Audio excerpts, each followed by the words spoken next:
and rendered stateless.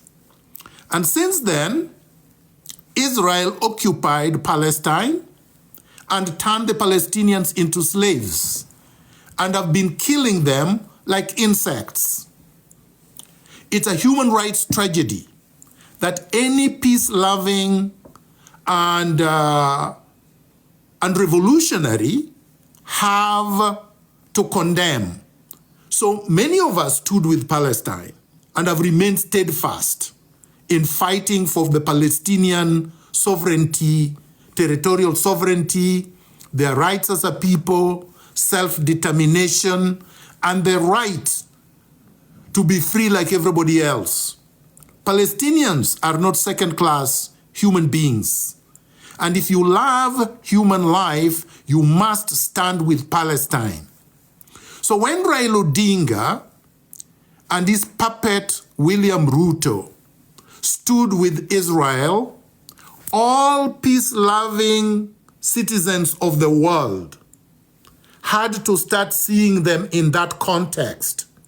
They were not with us. Because after America and the Zionists finish with the Palestinians, their next stop is going to be Africa. Just like in 1947, before Israel took over Palestine, they wanted to resettle the Jews from Europe in Kenya, in northern Kenya. And as we speak right now, the entire East Africa and Central Africa would be Israel's playground. We would all have been slaves. So it is very important to see it in that context. The moment Ruto stood with Israel and against the Palestinian rights, all Muslims in the entire African continent could not stand with Raila Odinga. All Arabs could not stand with Raila Odinga. All revolutionaries that have stood against Israel genocide in Palestine, like the entire SADC, South African group of countries, the former frontline states that fought against apartheid, in South Africa, could not stand with Raila Odinga. So Raila Odinga lost 3/4 of the African continent just by supporting Israel. So that's number one. So I knew there was no way Raila Odinga was going to win. You cannot win when you are with Israel in Africa. You cannot win in the world today when you are with fascists and racists and genocidal lunatics in the world. You cannot win. So that's number one.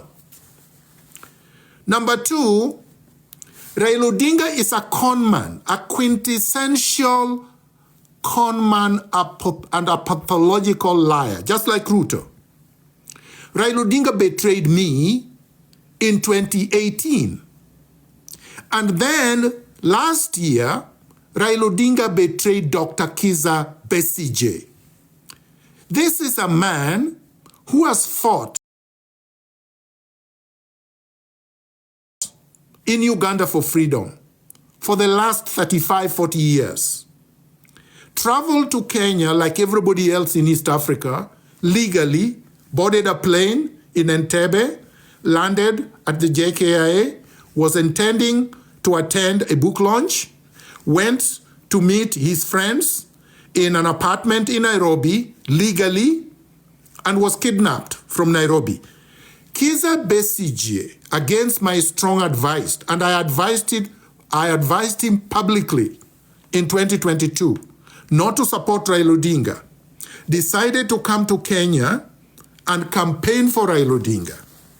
They took photos, they took videos, they ate, they were very good to each other, purportedly.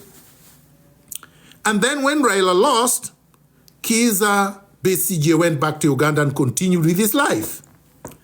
So why is it that Raila Odinga has kept quiet since Kizza Besigye was kidnapped from Nairobi? Because Raila Odinga is a transactional charlatan who only believes in his interests and himself and his families, who only believes in money that he earns from all manner of murky sources, who believes that he only supports those with power, those with weapons, those with money. So because Ruto is president and can give him money and can give him the trinkets, the bodyguards, the limousines, 30 pieces of silver, Raila Odinga betrayed Kizza Besigye.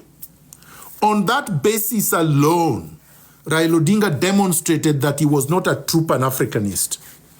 A true Pan-Africanist has to be an honest man with integrity, has to be a man and woman who believes in the rule of law, who believes in the principle of constitutionalism, who believes on respect for human rights, who believes on the supremacy of the Constitution, which comes with the Bill of Rights. Raila Odinga does not believe on any of these things or in any of these things.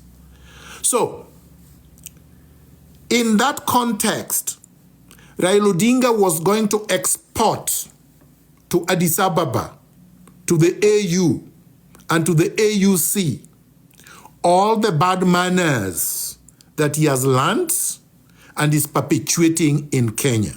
Number 3, point